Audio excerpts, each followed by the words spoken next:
नमस्कार दोस्तों। क्या ममता राज खत्म होने के बाद असल पॉलिटिक्स यहां से शुरू होती है। भारतीय जनता पार्टी ने लैंड स्वाइप कर दिया है कंप्लीटली बंगाल में, और ये भारतीय जनता पार्टी ने पहली बार भारत के इतिहास में वेस्ट बंगाल में अपनी मेजॉरिटी की सरकार बनाने हेतु कदम ऑलमोस्ट मंजिल तक पहुंचा लिए हैं। दोस्तों, आज हम इसकी विवेचना करेंगे, एक एक चीज समझेंगे कि आखिर कैसे भारतीय जनता पार्टी ने यानी बीजेपी ने अपने पांव जमाए और उसके बाद धीरे धीरे करके इन्होंने 2021, 2022 और 2026 आते आते अपने आप को कंप्लीटली ट्रांसफॉर्म किया है। किस तरीके से प्रभाव पड़ा है आसपास के बगल वाले स्टेट्स का और कितनी सीट्स कहां पर जीती हैं वेस्ट बंगाल ने। दोस्तों, आपसे सबसे बड़ा क्वेश्चन यह है कि क्या बीजेपी के आने के बाद वास्तविकता में पश्चिम बंगाल में आपको कुछ भी देखने को मिलेगा which is related to development, which is related to economic reform, या which is related to even the change in the political scenario. आइए उसके ऊपर बात करते हैं। सबसे बेसिक बात यह है कि ममता बनर्जी जो 2011 से लेकर के 2026 तक लगातार वेस्ट बंगाल की सीएम रही, वो अब इस पद पर नहीं रहेंगी। यानी 15 सालों तक लगातार सीएम रहने वाली ममता दीदी, जिनका राजनीतिक प्रभाव वेस्ट बंगाल के अंदर बहुत ही जबरदस्त था, वो अब इस पद पर नहीं है। लेकिन कितने सारे अलग अलग मामले हैं जिन्होंने वास्तविकता में ममता दीदी को इस पद से हटाया है। दोस्तों, सबसे पहली बात तो यह कि वो सभी व्यक्ति जिन्होंने वोट दिया है उनको हमें रेस्पेक्ट करना चाहिए, चाहे उन्होंने भारतीय जनता पार्टी को वोट दिया हो या ऑल इंडिया तृणमूल कांग्रेस को या इनके अलावा भी किसी और पॉलिटिकल ऑर्गेनाइजेशन को। वो उतने ही भारतीय नागरिक हैं जितने की हम हैं। अब अगले आते हैं। अगली बात जो है वो ये है दोस्तों कि बीजेपी 199 सीटों में बढ़त पर, ऑल इंडिया तृणमूल कांग्रेस 88 सीटों पर, और Indian national Congress, AJUP, CPIM और एएसआईएफ इनको छोड़ देते हैं। सबसे पहले हम बात करते हैं भारतीय जनता पार्टी की। भारतीय जनता पार्टी ने लीड किया 188 सीटों पर। टोटल 294 सीट हैं जिनमें 147 चाहिए, 147 प्लस आपको अपनी सरकार बनाने के लिए। लेकिन जब आप अपनी सरकार बनाने के लिए आगे की तरफ बढ़ते हो तो 147 प्लस सीटों से काफी ज्यादा लेकर के आ जाती है भारतीय जनता पार्टी वेस्ट बंगाल में। क्या है कहानी, आइए मैं उसके बारे में बताता हूं, ध्यान से सुनिएगा। भारतीय जनता पार्टी जो 194 सीट पर लीड की, उसमें आपको वेस्ट बंगाल का मैप समझने की जरूरत है। सबसे पहली बात यह है कि वेस्ट बंगाल के मैप को आप नॉर्थ बंगाल वाले इलाके में देखिए। ये जो नॉर्थ बंगाल वाला इलाका है, इस नॉर्थ बंगाल वाले इलाके में तो ऑलमोस्ट क्लीन स्वीप किया है भारतीय जनता पार्टी ने। अब यहां पर दो कारण जो बहुत ही इंपॉर्टेंट है। सबसे पहली बात कि बगल से बॉर्डर है नेपाल का, गोरखालैंड की डिमांड बहुत ज्यादा रही है और भारतीय जनता पार्टी ने आश्वासन भी दिए उन लोगों को जो लोग गोरखा समुदाय से आते हैं। दूसरी तरफ है असम। असम में लगातार लंबे समय से हेमंत बिश्व शर्मा और उनकी पॉलिटिक्स को बहुत पसंद किया जाता रहा है। इनफैक्ट उन्होंने भी इस चुनाव में अप्रत्याशित ऐतिहासिक जीत दर्ज की है। हेमंत बिश्व शर्मा साहब का भी प्रभाव जो है वो असम का प्रभाव आपको नॉर्थ बंगाल के इस इलाके में देखने को मिलता है। सिक्किम जो कि बॉर्डरिंग स्टेट है, सिक्किम में भी भारतीय जनता पार्टी और उसके अलाइज मौजूद हैं दोस्तों। तो कुल मिलाकर के जो अगल बगल वाले पूरे एरियाज हैं वहां पर जो वादे और दावे किए गए, उन वादे और दावों का रिजल्ट हमें देखने को मिलता है। दूसरी बात, अगर आप बंगाल के बॉर्डर वाले इलाकों को देखोगे तो बंगाल के बॉर्डर वाले इलाकों को देखने पर ही आपको समझ में आएगा कि यहां पर तृणमूल कांग्रेस का अच्छा खासा प्रभाव रहा है। और तृणमूल कांग्रेस का जो अच्छा खासा प्रभाव है वो आपको बॉर्डरिंग इलाकों में जरूर देखने को मिलेगा। अब यहां पर आती हैं 3-4 और बातें जो बड़े ही ध्यान से सुनने योग्य है। सबसे पहली बात तो यह है दोस्तों कि झारखंड, ये जो झारखंड वाला इलाका है वेस्ट बंगाल के पश्चिम में, ये वेस्ट बंगाल के पश्चिम में झारखंड वाले इलाके से लगा हुआ जितना भी वेस्ट बंगाल का एरिया है, यानी बंगाल का वेस्ट वाला एरिया जो है, वहां पर भी लगातार क्लीन स्वीप किया है। और यहां पर मुझे एक बात याद आती है, निशिकांत दुबे जो कि भारतीय जनता पार्टी के नेता हैं, उन्होंने लगातार एक मुद्दा उठाया है कि लगातार बांग्लादेश से रोहिंग्याज और बांग्लादेश के घुसपैठी लोग आ रहे हैं और वो न केवल की बंगाल की डेमोग्राफी को चेंज कर रहे हैं बल्कि वो झारखंड के अंदर जाकर के वहां की ट्राइब से शादी करके लगातार वहां की डेमोग्राफी को भी चेंज कर रहे हैं। और पिछले कुछ 15 सालों में इतिहास उठा करके देखें तो हमें पता चलता है कि कंसिडरेबली मुस्लिम पॉपुलेशन बहुत ज्यादा ट्राइबल्स के बीच में बढ़ी है। तो झारखंड भी इससे इफेक्टेड है और यह मुद्दा काफी हॉट टॉपिक रहा। इवन यहां पर एक मतुआ ट्राइब का मुद्दा भी हॉट टॉपिक पे रहा। वो मतुआ ट्राइब्स जो निकल करके आए बांग्लादेश की तरफ से, वो बांग्लादेश की तरफ से निकल करके आए और बंगाल की तरफ पहुंचे, और बंगाल की तरफ पहुंचने के बाद उन मतुआ ट्राइब्स को भी भारत की नागरिकता देने का वादा किया गया as per the citizenship amendment act. तो ये भी वहां के वोट पॉलिटिक्स में एक बहुत बड़ा चेंज लेकर के आया। एक एक करके सबको समझेंगे, पर फिलहाल ये जो मैप है, ये मैप कुछ और ही कहानी बता रहा है दोस्तों। और ये जो कुछ और ही कहानी बता रहा है, इसमें सबसे पहली बात तो ये है कि 2026 के वोट शेयर को यदि हम देखें, 2026 में वोट शेयर देखिए और 2021 से कंपेयर करके, 2021 में जो वोट शेयर था वो 38% के आसपास था भारतीय जनता पार्टी के पास, और भारतीय जनता पार्टी ने उसको मैक्सिमाइज करने की कोशिश की, क्योंकि उनको यह पता था कि अगर हम इसे 45% से प्लस ले जाते हैं तो 45% से प्लस ले जाने पर हम सरकार बना सकते हैं। ऐसा नहीं है कि उन वोटर्स का सम्मान नहीं है जिन्होंने ऑल इंडिया तृणमूल कांग्रेस को वोट दिया। आखिर वेस्ट बंगाल में टोटल पड़े हुए वोट का लगभग 41%, 41% तो ऑल इंडिया तृणमूल कांग्रेस को भी वोट दिए हैं और लगभग मान के चलिए 45% बीजेपी को, यानी ऑलमोस्ट इक्विवेलेंट है।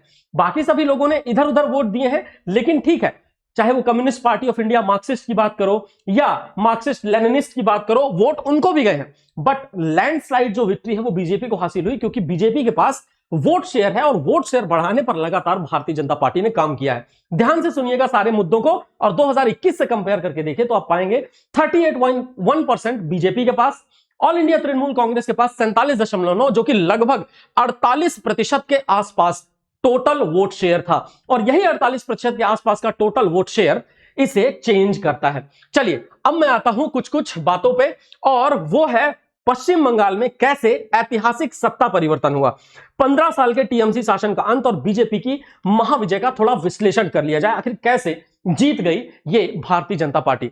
सबसे पहले बंगाल के राजनीतिक इतिहास की बात करिए।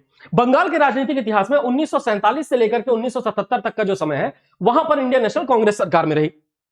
लेफ्ट बहुत ज्यादा एक्टिव रहा, और लेफ्ट जो बहुत ज्यादा एक्टिव था, बावजूद उसके लगातार 30 साल तक कांग्रेस ने वेस्ट बंगाल को प्रशासित किया। नक्सलवाड़ी आंदोलन आने के बाद से जो इंडियन नेशनल कांग्रेस का वर्चस्व है, वर्चस्व हिला, और 30 साल का वर्चस्व जो है वो नक्सलवाड़ी आंदोलन से जैसे ही बदला तो वहां पर वामपंथ की सरकार आई, यानी लेफ्ट की सरकार आई। 34 साल का लगातार शासन ज्योति बसु और बुद्धदेव भट्टाचार्य रहे। 2006 में टाटा प्लांट जो था वहीं से विवाद शुरू होता है। तो कांग्रेस की सरकार जाती इसलिए है क्योंकि वहां पे नक्सलवादी आंदोलन के बाद स्थितियां बदलनी शुरू होती हैं, और लेफ्ट की सरकार जाती इसलिए है क्योंकि टाटा विवाद वहां पे होता है। और ये टाटा प्लांट विवाद ये है दोस्तों कि टाटा नैनो का प्लांट वेस्ट बंगाल में लगने वाला था। बहुत कुछ कारण आए जिसमें से सरकार केंद्र में रही कि वो टाटा नैनो का प्लांट बंगाल की जगह जाकर गुजरात में लग गया। वो जो गुजरात में प्लांट लगा उसकी वजह से बंगाल के लोग खफा थे, इकोनॉमिक रिफॉर्म नहीं हो पाएंगे, इंडस्ट्रियलाइजेशन नहीं हो पाएगा। और मैं ये जिस बंगाल की बात कर रहा हूं दोस्तों, अगर आप इस बंगाल को लगातार उठा करके देखो 1757 प्लासी के युद्ध के बाद से, तो आप पाओगे कि यहां पर ही जितने ब्रिटिश थे उन सभी लोगों ने अपनी फैक्ट्री लगाई थी। आप चिंसुरा फैक्ट्री को देखिए तो वहीं लगी हुई थी, फोर्ट विलियम जो है वो भी यहीं बना हुआ था। Bengal was the major trade centre, यह व्यापार का प्रमुख केंद्र हुआ करता था। और जो ब्रिटिश सरकार के समय पर लगातार व्यापार का इतना बड़ा केंद्र रहा हो, जिसने लगातार 1757 से लेकर के 1947 तक भारत के राजनीति में एक गहरी पैठ बना के रखी हो, हर चीज बंगाल से संचालित होती रही हो, आज वो बंगाल इतना पीछे चला गया। आज वो बंगाल 1947 से 77 30 साल कांग्रेस शासित होने के बाद, 1977 से 2011 34 साल के लेफ्ट के शासित होने के बाद, और 2011 से 2026 ममता दीदी यानी तृणमूल कांग्रेस के, है ना, तृणमूल कांग्रेस के लगातार स्थापित होने के बाद क्या अब परिवर्तन आया दोस्तों? एंटी इनकम्बेंसी नाम की एक चीज होती है जहां पर लगातार लोगों को चेंज देखने की आदत लग चुकी होती है। वो एक व्यक्ति को बहुत लंबे समय तक एक्सेप्ट नहीं कर पाते। और मैं भी यही कहना चाहता हूं, देखिए ये तो हमारे भारत के नागरिकों का स्वभाव है, इंडियन पॉलिटिक्स ही ऐसी है जिसमें हम लगातार परिवर्तन देखते हैं। हम देखते हैं कि कांग्रेस की सरकार या 2-3 बार प्रधानमंत्री बनने के बाद भी हम किसी प्रधानमंत्री को चौथी बार नहीं चाहते कि वही प्रधानमंत्री बने।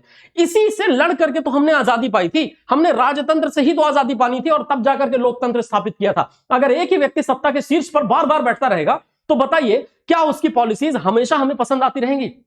एक समय तो ऐसा आएगा ही ना, उसकी पॉलिसीज हमें अपने सिर पर बोझ लगने लगेंगी। और ऐसा ही हुआ है। एंटी इनकम्बेंसी चाहे वो कांग्रेस के खिलाफ हो, चाहे वो वाम मोर्चे के खिलाफ, लेफ्ट के खिलाफ हो, सीपीआई के खिलाफ हो, या फिर वो तृणमूल कांग्रेस के खिलाफ हो, लगातार रही है।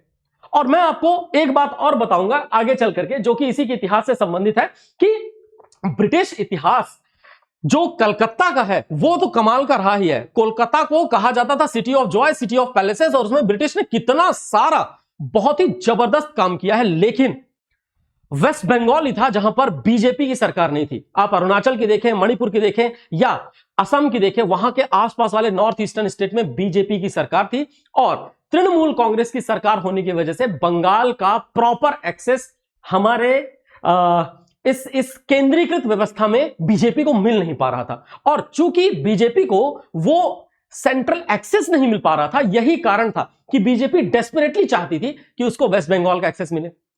कई बार बीजेपी ने यह भी आरोप लगाया कि वेस्ट बंगाल में बैठे हुए कुछ लोग हैं जो कि नॉर्थ ईस्टर्न यानी कि जो हमारे उत्तर पूर्व के राज्य हैं उन राज्यों में अशांति फैलाते हैं।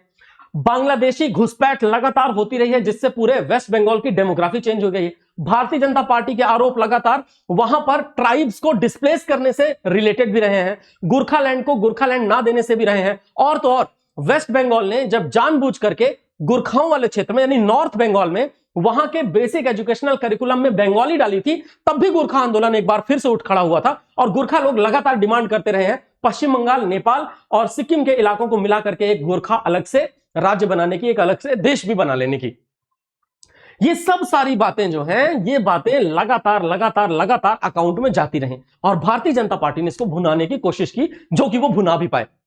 आप इसको और ध्यान से देखेंगे तो पाएंगे बीजेपी की यात्रा 2014 से पहले बंगाल की राजनीति में थी ही नहीं। बीजेपी 2019 के लोकसभा चुनाव की बात करिए तो 42 में से 18 सीटें 2019 के लोकसभा चुनाव में बीजेपी ने जीत ली, और जब उन्होंने 18 सीटें जीती तो 2021 का विधानसभा चुनाव जो हुआ, 2021 के विधानसभा चुनाव में मुख्य विपक्षी दल बनी बीजेपी, और कांग्रेस और लेफ्ट इन दोनों का सफाया हो गया। जब कांग्रेस और लेफ्ट इन दोनों का सफाया हो गया, उसके बाद अगर वर्तमान की बात करो तो वर्तमान में सबसे पहले कैडर वैक्यूम को भरा बीजेपी ने, संगठन को मजबूत किया बीजेपी ने, और पूर्ण बहुमत की सरकार आखिरकार इतने आजादी के सालों के बाद भारतीय जनता पार्टी अपने राजनीतिक दृष्टिकोण से सबसे महत्वपूर्ण राज्य में बनाने में सफल रही है। यह भारतीय जनता पार्टी की ऐतिहासिक यात्रा है जो शून्य से शिखर तक ले जाती है इसे वेस्ट बंगाल में। अब टीएमसी के पतन के कारण आइए जानते हैं। टीएमसी के पतन के कारणों में सबसे पहला कारण तो यह है दोस्तों कि सत्ता विरोधी लहर, जिसको एंटी इनकम्बेंसी बोलते हैं, 15 साल के शासन से जनता में थकान पैदा हो गया था। जो भी वेलफेयर डिलीवरी है, वेलफेयर डिलीवरी हो नहीं पा रही थी, विश्वास जीत नहीं पा रही थी बंगाल की सरकार, और बंगाल की सरकार में एक धुरा ऐसा भी था जो लगातार राइट विचारधारा से प्रेरित था, और राइट विचारधारा से प्रेरित होने वाले जो भी विचार हैं उनको ना पसंद आ रहा था ममता दीदी की पॉलिटिक्स, और ना ही पसंद आ रहा था ममता दीदी के वेलफेयर की योजनाएं। उसके पीछे भी कारण है सीए, एनआरसी, एसआईआर, ये सब वो रीजन रहे हैं जिनकी वजह से लगातार राइट विचारधारा वहां पर ममता दीदी को नापसंद करती रही है। और इलेक्शंस के टाइम पर बात करिए, लोकसभा के इलेक्शंस के समय पर कम झगड़ा होता था, विधानसभा इलेक्शंस के समय पर और ज्यादा झगड़ा होता था, और अगर आप बात करो कि जिस समय पर होते थे लोकल इलेक्शंस, वहां पर तो प्रॉपर गुंडागर्दी चलती थी। और ये मैं एक पार्टी की बात नहीं कर रहा, बीजेपी और तृणमूल कांग्रेस इन दोनों के बीच में प्रॉपर गुंडागर्दी चलती थी, और ये चलता था। मैं अभी आपको दिखाऊंगा, वो वीडियोस भी सामने हैं कि जब काउंटिंग हो रही है उस समय पर भी कुर्सीबाजी चल रही है, मारा जा रहा है। भ्रष्टाचार और सिंडिकेट का राज जो है, शिक्षक भर्ती जो घोटाला था उस घोटाले में, प्लस धीरे धीरे आपने बीच में सुना ही होगा कि अमित शाह जी ने, जो कि हमारे देश के होम मिनिस्टर है, उन्होंने कह दिया कि हम 5 सालों का एज रिलैक्सेशन देंगे जो लोग वेस्ट बंगाल एसएससी में पार्टिसिपेट करेंगे उन लोगों को, क्योंकि वहां पर लगातार भ्रष्टाचार बढ़ा जिसकी वजह से रिक्रूटमेंट नहीं हुए। हालांकि सेंटर में भी नहीं कर पा रही सरकार, बट वही है कि जाके पैर न फटी बीवाई, सो क्या जाने पीर पर आई। बहरहाल मैं और आगे ले चलूंगा दोस्त, भरोसा टूटने वाली बात है ये, और भरोसा जब जनता का टूटता है, जनता अपना जनादेश बदल देती है। कानून व्यवस्था, लॉ एंड ऑर्डर की बात करें तो लगातार राजनीतिक हिंसा होती रही, असुरक्षा का माहौल रहा। कितनी बार आप लोगों ने देखा होगा वहां पर मारपीट हो रही है, कभी किसी का सर धड़ से अलग कर दिया जा रहा है। और देखिए, लॉ एंड ऑर्डर को एक मुद्दा तो बना ही लिया जाता है, और जब लॉ एंड ऑर्डर को मुद्दा बना लिया जाए उस समय पर फिर जा करके डायरेक्टली, अब जैसे मैंने आपको कहा गुंडागर्दी वाली बात, गुंडागर्दी वाली बात आप इस तरह से देखिए, ये वो बूथ है जहां पर काउंटिंग चल रही है, और वहां जहां पर ये सब हो रहा है, देखिए कुछ भी तोड़ा फोड़ा जा रहा है। आप कभी नहीं पाओगे कि वेस्ट बंगाल से ज्यादा किसी और देश के इलाके में, हमारे देश के इलाके में ये चुनाव के समय पर ये सब होता हो, नहीं होता कहीं और।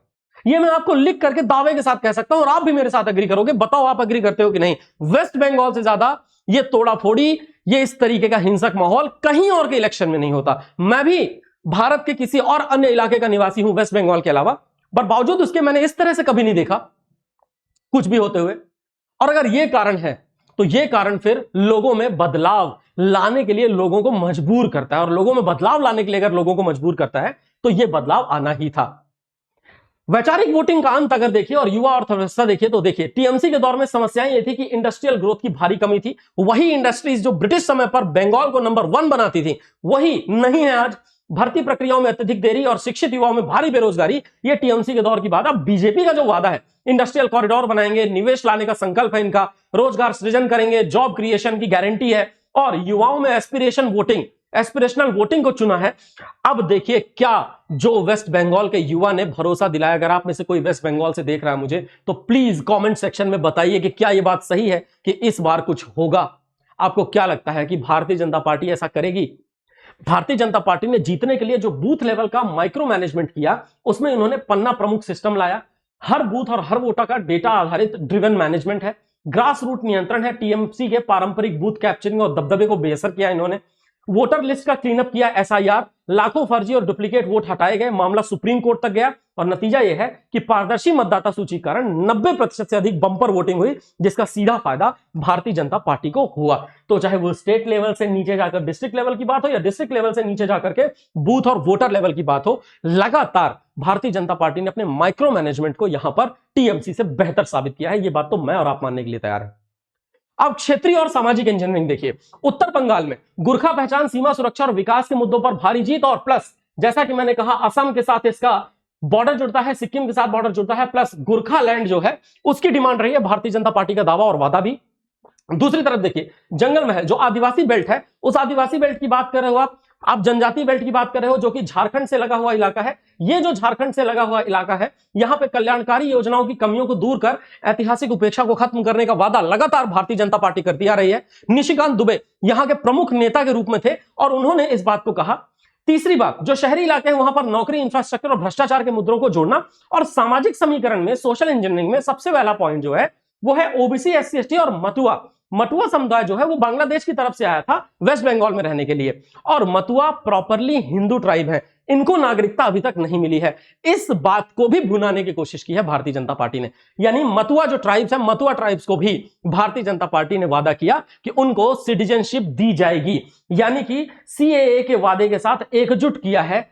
जो सीएए है उस वादे के साथ कहा गया है कि भाई सिटीजनशिप अमेंडमेंट एक्ट के तहत आपको दिया जाएगा भारत में एक भारतीय नागरिक होने का दर्जा। वैसे भी सीए 2019 जो है, सीए 2019 यानी सिटीजनशिप अमेंडमेंट एक्ट ये कहता है कि अगर आप मुसलमान छोड़ करके अफगानिस्तान, पाकिस्तान और बांग्लादेश से किसी और धर्म से हैं और धार्मिक उत्पीड़न की वजह से भारत में आए हैं, तो आप धार्मिक उत्पीड़न की वजह से भारत आए तो भारत आपको नागरिकता देने का प्रावधान करेगा। ये बात भी आपको याद रखनी है। अब अगर बीजेपी और पीएम मोदी के नैरेटिव को देखो, राष्ट्रीय एजेंडा जो है वही है, चुनाव को राष्ट्रीय विकास, सुरक्षा और निवेश से जोड़ा, हर सीट पर मैं खुद चुनाव लड़ रहा हूं, इसका मजबूत संदेश भारतीय जनता पार्टी की तरफ से प्रधानमंत्री मोदी का, और भ्रष्टाचार मुक्त बेटर डिलीवरी का भरोसा। हालांकि इसका तो आप ही बताएंगे कमेंट सेक्शन में दोस्तों कि क्या करने वाली है भारतीय जनता पार्टी। इतना तो भ्रष्टाचार मुक्त वाली बात जो है अगर वो होती ही तो फिर क्या होता। बहरहाल तृणमूल कांग्रेस की बात करो तो क्षेत्रीय एजेंडा यह है कि क्षेत्रीय पहचान और कन्याश्री, लक्ष्मी भंडार जैसी कल्याणकारी योजनाओं पर बहुत ज्यादा निर्भर हो गई थी ममता बनर्जी। राजनीतिक चूक यह है कि भ्रष्टाचार के आरोप पर कमजोर प्रतिक्रिया दी और उम्मीदवार चयन में गलतियां की इन्होंने। परिणाम यही है कि कल्याणकारी राजनीति पर एकाधिकार मोनोपोली खो दी और वोट का बिखराव हो गया। वोट बिखरे, बस हाथ से फिसल गया गेम। तो लगातार सिटीजनशिप अमेंडमेंट एक्ट ना लागू होने देने के खिलाफ राइट विचारधारा वर्सेस लेफ्ट विचारधारा की लड़ाई, एसआईआर को खत्म करने के खिलाफ लगातार लेफ्ट विचारधारा और राइट विचारधारा की लड़ाई, NRC national registrar of citizens, इनको रिजेक्ट करने के लिए ये जो सारी की सारी कहानियां चली, ये कहानियां बेअसर साबित हुई। दोस्तों आप बताइए मुझे कि क्या एनालिसिस ठीक है या कोई और भी कारण है जिसकी वजह से भारतीय जनता पार्टी ने लैंडस्लाइड विक्ट्री हासिल की है वेस्ट बंगाल में। आज आपको यह बताना है कमेंट सेक्शन में। जय हिंद दोस्तों, जय भारत, जय बांग्ला।